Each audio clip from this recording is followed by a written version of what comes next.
Hey everyone, in this video we will look at the COUNTROWS function from DAX. So I've got the Microsoft documentation open here with me, and it says the COUNTROWS function gives you the count of rows in a specific table, and this is the usage. So you use COUNTROWS, you call the function and you pass the table name as an argument.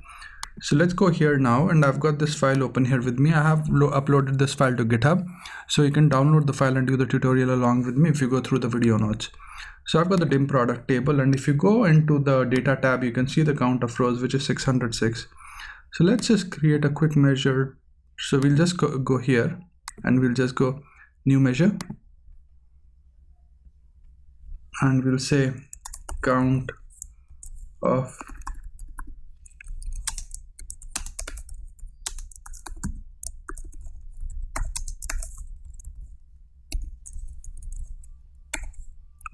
and the moment we open it, you can see that it's saying that I want table argument.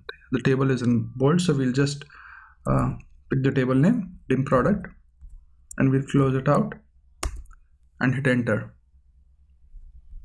So you can see that it's created this count of rows measure for us.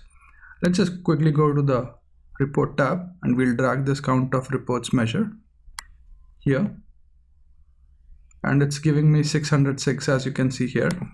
So it's the same as the count of rows in the table. So the count of rows table essentially gives us the count of rows in any given table.